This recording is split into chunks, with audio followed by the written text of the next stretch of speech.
எல்லாருக்கும் எப்படி இருக்கீங்க? இன்னைக்கு நம்ம வந்து நன்னாரி சர்பத் எப்படி பண்றதுன்னு பார்க்க போறோம். அதுக்கு என்னென்ன பொருட்கள் தேவைன்னு சொல்ற நோட் பண்ணிக்கிறீங்களா?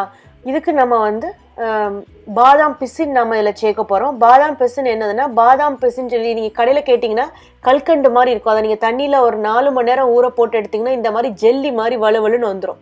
இது பாதாம் பிசின் எப்படி பண்ணுறது நான் ஏற்கனவே ஜிகிர்தண்டா போட்டிருந்த வீடியோவில் வந்து அதில் சொல்லியிருக்கேன். நான் அந்த லிங்க் அட்டாச் பண்ணி விட்றேன், பார்த்துக்குறேங்க. ஐஸ் கட்டி கொஞ்சம் எடுத்துக்கிறோங்க. லைம் இல்லைன்னா லெமன் உங்களுக்கு வந்து இருந்தால் பெரிய சைஸாக பார்த்து எடுத்துக்கோங்க. அப்புறம் நன்னாரி சிரப் இருக்கு இல்லையா, இந்த சிரப் தான் நம்ம சேர்க்க போகிறோம். நீங்கள் கடையில் கேட்டிங்கன்னா இந்த மாதிரி பெரிய பாட்டிலில் கிடைக்கும். அதை நம்ம இதுலேயே இனிப்பு எல்லாமே சேர்த்துருக்கனால நம்ம நன்னாரி சிரப் நம்ம சேர்க்கும் போது அதில் எந்த விதமான இனிப்பு சேர்க்க வேண்டாம். இந்த சர்பத்துக்கு இனிப்பு இல்லாமல் இந்த சிரப்பை வச்சு நம்ம பண்ணிடலாம். அப்புறம் கொஞ்சம் தண்ணி தேவைப்படும். அப்புறம் கொஞ்சோண்டு உப்பு. முதல்ல ஒரு அகலமான பவுல் எடுத்துகிட்டு அதில் அந்த பாதாம் பிசின் ஊற வச்சு வச்சுருக்கோம் இல்லையா, அந்த ஜெல்லி மாதிரி இருக்கு இல்லையா, அதை போட்டுருங்க. போட்டுட்டு ஒரு 4 டேபிள் ஸ்பூனுக்கு நான் இங்கே வந்து நன்னாரி சிரப் இதில் சேர்க்குறேன். அது சேர்த்ததுக்கப்புறம் அந்த எடுத்து வச்சுருக்க அந்த லெமனை வந்து இல்லை புழிஞ்சு விட்டுருங்க.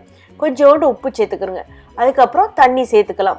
நீங்கள் வந்து ஐஸ் வாட்டர் சேர்க்குறதா இருந்தால் ஐஸ் கட்டி சேர்க்க வேண்டாம். நீங்கள் நார்மல் வாட்டர் சேர்க்குறதா இருந்தால் ஐஸ் கட்டி செய்யுங்க. ஏன்னா நார்மல் வாட்டர் சேர்த்து ஐஸ் கட்டி சேர்த்து போட்டோம் அப்படின்னா நல்லாயிருக்கும். அந்த சர்வ் பண்ணுற நேரத்தில் ஐஸ் க்யூப் போட்டு கொடுத்தா. இப்போ நான் இதில் ஐஸ் கட்டி சேர்த்துக்கிறேன். நல்லா மிக்ஸ் பண்ணிக்கிறேங்க. நீங்கள் வந்து சர்வ் பண்ணுற நேரத்தில் இந்த சிரப் எல்லாத்தையும் இந்த சர்பத் எல்லாத்தையும் ஒரு கிளாஸில் ஊற்றிட்டு நீங்கள் வந்து ஐஸ் கட்டி போட்டு சர்வ் பண்ணலாம். அதாவது நன்னாரி சிரப் வந்து சில நன்னாரி சிரப் ரெட் கலரில் இருக்கும், சிலது மஞ்சள் கலர் எல்லோ கலர்லாம் இருக்கும். இந்த சம்மர் டைமில் வந்து இந்த நன்னாரி சர்பத் குடிக்கிறது ரொம்ப நல்லது, உடம்புக்கு குளிர்ச்சியும் கூட. வீட்டில் மற்ற ஜூஸ் குழந்தைங்களுக்கு பாக்கெட்டில் அடைச்ச ஜூஸ்லாம் நீங்கள் வாங்கி கொடுக்குறதுக்கு பதிலாக சம்மரில் இந்த மாதிரி நீங்கள் சர்பத் போட்டு குழந்தைங்களுக்கு கொடுக்கலாம். வீட்டில் ஏதாவது பர்த்டே பார்ட்டியோ இல்லை ஏதாவது கெட் டுகெதரோ வச்சுருந்தீங்க அப்படின்னா ரொம்ப ஈஸியாக பண்ணிடலாம். இல்லை நம்ம பாதாம் பிசின்லாம் வேறு போட்டிருக்கோமா, உடம்புக்கு ரொம்ப நல்லது அது. இது ட்ரை பண்ணி பாருங்கள். பார்த்துட்டு உங்கள் கமெண்ட்ஸை சமையல் விருந்தில் போஸ்ட் பண்ணுங்கள். இந்த வீடியோவை லைக் பண்ணுங்கள், சேனலை சப்ஸ்கிரைப் பண்ணுங்கள். கூட பெல் சிம்பிள் நீங்கள் கிளிக் பண்ணிட்டீங்கன்னா நான் அப்டேட் பண்ணுற வீடியோஸ் உடனே பார்க்கலாம்.